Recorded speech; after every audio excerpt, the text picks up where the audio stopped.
तुम लोग अवतार 3 देखने के लिए जा रहे हो तो तुमने 1 और 2 नहीं देखी हुई तो ये वीडियो आपके लिए है। मूवीज देखने की कोई ज़रूरत नहीं है। इस वीडियो को देखने के बाद तुम डायरेक्टली अवतार 3 देख सकते हो। बात है 2145 की, जब ज़मीन पर इंसानों की तादाद बहुत ज़्यादा बढ़ चुकी थी।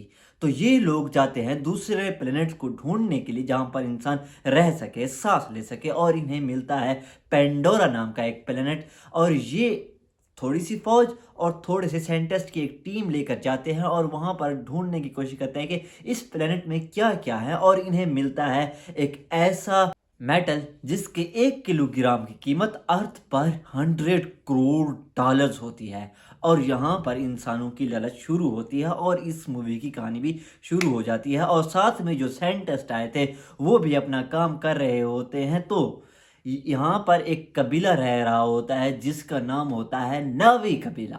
इंसानों और नावी की लड़ाई भी होती रहती है और साइंटिस्ट भी अपना काम करते रहते हैं। लेकिन एक मसला ये होता है कि ये लोग यहाँ पर सांस नहीं ले सकते होते, तो इसलिए ये इंसान के डीएनए और नावी के डीएनए से एक अवतार क्रिएट करते हैं जिससे के जरिए ये इस प्लेनेट पर रह सकें। साइंटिस्ट का काम होता है कि ये यहाँ पर ये रिसर्च करे और ये प्लेनेट कैसे चल रहा है। तो उन्हें पता चल जाता है कि और ये सारे के सारे दरख्त एक ही दरख्त से जुड़े हुए हैं जिसके नीचे नावी कबीला रह रहा होता है। साइंटिस्ट की रिसर्च तो यहाँ पर खत्म हो जाती है, लेकिन और यहाँ से शुरू होती है फौजी कमांडर की लालच, क्योंकि यहाँ पर जितने भी मिनरल्स मिलते हैं उनकी कीमत बहुत ज़्यादा होती है। तो ये एक काम सौंपते हैं जैक सिली नाम के एक लड़के को, जो कि अवतार में ही होता है और वो उन कबीलों में जाकर रहने की कोशिश करता है। वो एक लड़की से मिलता है और लड़की से उसे प्यार हो जाता है और वो जाकर उस कबीले में रहना शुरू कर देता है। पहले वो लोग इस पर भरोसा नहीं करते, लेकिन धीरे धीरे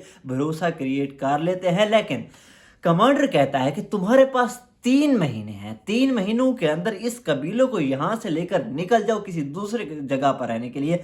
और ये जो बड़ा सा दरख्त है जिसके नीचे ये लोग रहते हैं, इसके नीचे इतने मिनरल्स हैं, वो सारे निकालने के लिए मुझे ये दरख्त गिराना होगा। 3 महीनों के अंदर तो वो ये काम नहीं कर पाता और नावी वाले लोगों को भी पता चल जाता है कि ये एक सीक्रेट एजेंट है इंसानों का भेजा हुआ। जब उन्हें पता चलता है ये अपने कबीले से उसे निकाल देते हैं, लेकिन ये कहता है कि अब 3 माह पूरे हो चुके हैं, तुम्हें ये इलाका छोड़कर जाना होगा, नहीं तो इंसान तुम पर हमला कर देंगे। और ऐसा ही होता है, इंसान अपने जहाजों से हमला करते हैं और उस पूरे दरख्त को गिरा देते हैं। जब दरख्त गिरता है तो नावी कबीले वाले और ये जैक सिली भी उनके साथ लड़ता है और इंसानों को रोकने की कोशिश करता है।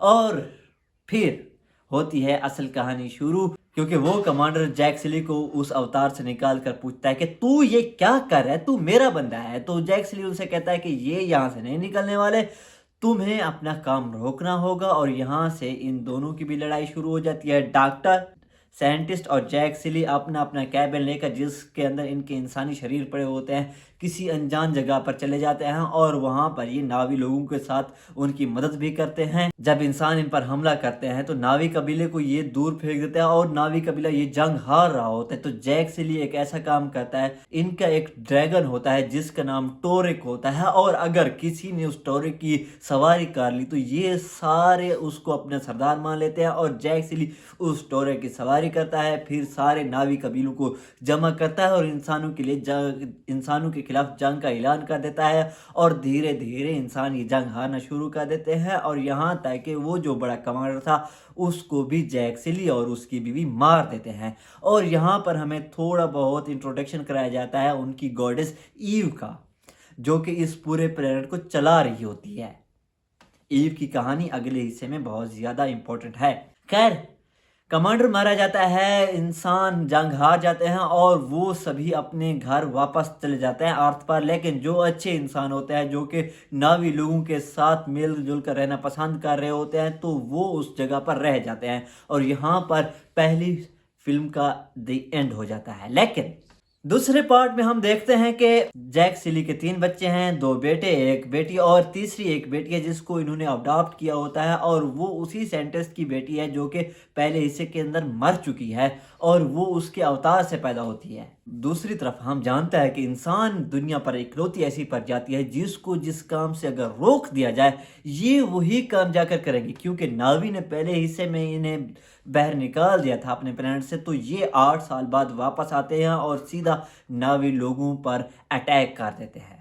और यहाँ तक कि इनकी टेक्नोलॉजी इतनी फास्ट हो चुकी है कि जितने जो भी इनके पिछली फ़िल्म के अंदर सोल्जर मर चुके थे, ये उनके डीएनए से नए अवतार बनाते हैं और उनको दोबारा से ज़िंदा कर देते हैं, और उनका सिर्फ़ एक ही मकसद होता है कि वो जैक सिली और उसकी फैमिली को ढूँढेंगे और उन्हें मार देंगे और इस पूरे प्लेनेट पर कब्ज़ा कर लेंगे। और जब ये अवतार जैक सिली को ढूँढने के लिए निकलते हैं, दूसरी तरफ इसके बच्चे खेलते हुए उस जगह पर पहुँच जाते हैं जहाँ पर दूसरे अवतार आए हुए होते हैं, तो वो लोग इनको पकड़ लेते हैं और इनके साथ एक और बच्चा होता है जिसका नाम स्पाइडर होता है, और ये बिल्कुल इंसान होता है और ये उसी पिछली मूवी वाले कमांडर का बेटा होता है। जैक सिली और उसकी बीवी अपने बच्चों को तो बचा लेते हैं, लेकिन वो कमांडर स्पाइडर नाम के बच्चे को अपने साथ उठाकर ले जाता है। जैक सिली को पता होता है कि स्पाइडर जाकर वो सारी चीज़ें बता देगा हमारे बारे में जो वो जानता है, तो वो अपने कबीले को छोड़ता है, एक और नए बच्चे को उसका मुखिया बनाता है और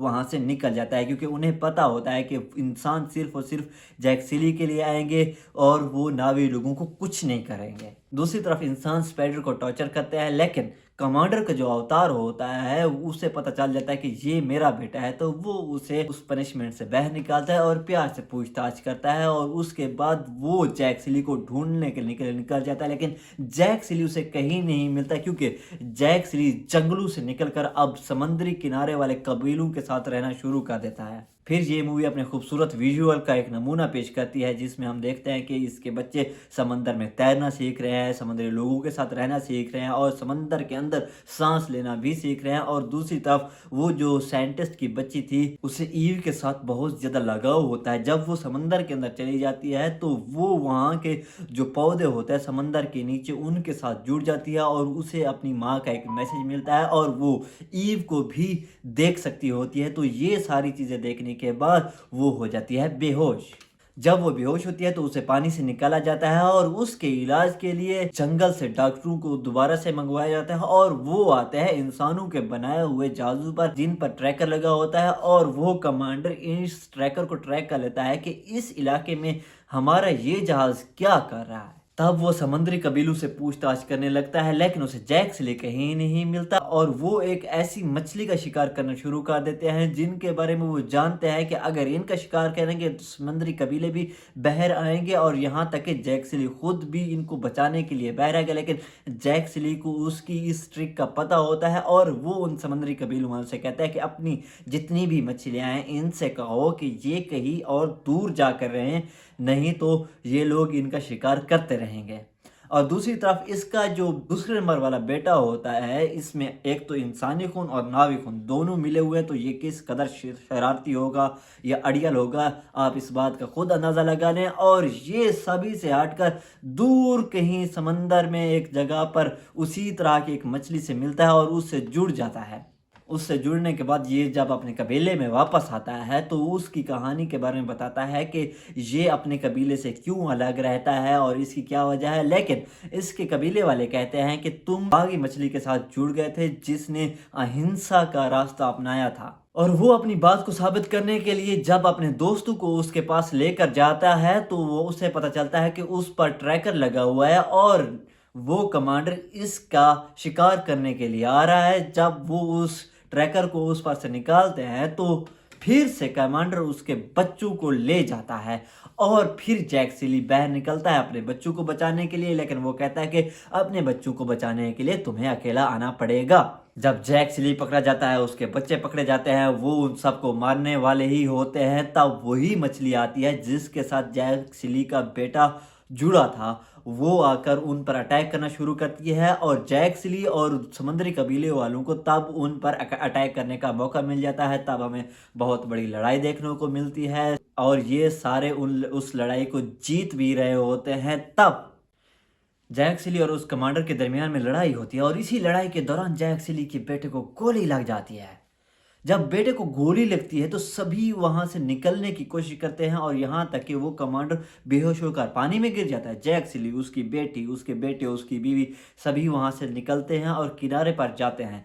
जब वो किनारे पर जाते हैं तो अब उन्हें पता चलता है कि उनके बेटे को जो गोली लगी थी वो जख्म इतना गहरा था कि उसके बेटे की जान ले लेता है। और इस टाइम पे जैक सिली कंट्रोल से बाहर हो जाता है, लेकिन फिर भी उसकी बेबी उसे संभालती है। लेकिन जिस बच्चे को ये सभी लोग बचाने के लिए गए थे, स्पाइडर, ये उसी कैप्टन का बेटा था। और जब वो अपने बाप को पानी में मरता हुआ देखता है तो अपने बाप को बचाकर किनारे पर ले जाता है। फिर जैक सिली समुद्री कबीले के पास वापस चला जाता है और उसकी जो आखिरी रसूमात होती है वो पूरी करी जाती हैं, और जैक सिली उनसे कहता है कि मुझे अब जाना चाहिए क्योंकि मेरी वजह से तुम पर बहुत ज़्यादा खतरा आ रहा है। जिस पर वहाँ का सरदार कहता है कि तुम्हारा बेटा हमारे पूर्वजों के साथ है, इसका मतलब ये हुआ कि तुम अब हमारे कबीले के ही फर्द हो और जो खतरा तुम पर होगा वही हम पर होगा। और दूसरी तरफ स्पाइडर जब उस बंदे को बचाकर बाहर ले जाता है तब वो भी जिंदा होता है, और यहाँ पर मूवी का द एंड हो जाता है। और इससे आगे की कहानी हम देखेंगे अवतार 3 के अंदर कि किस तरह से एक नया कबीला दिखाया जाएगा जो कि आग का पुजारी होगा। हम पहले जंगल देख चुके हैं, हम पानी देख चुके हैं, और इसमें ये आग को लाने वाले हैं। तो आग क्या करेगी इस मूवी के साथ। और इस मूवी के डायरेक्टर जेम्स कैमरून का कहना है कि अगर मेरी ये तीसरी वाली मूवी नहीं चली तो मैं आगे की 2 मूवी जो और हैं मैं उन्हें नहीं बनाऊंगा। हालांकि इसी बंदे ने 1 साल पहले ये बयान दिया था कि हमने 5 प्रोजेक्ट्स पहले के बना के रखे हुए हैं, यानी उनकी शूटिंग भी कंप्लीट हो चुकी है। तो इस बात का क्या कहना है मुझे समझ में नहीं आ रहा। खैर, ये थे मेरे ओपिनियन अवतार 1 एंड 2 को लेकर। आपका क्या कहना है इस बारे में मुझे कमेंट में ज़रूर बताएं।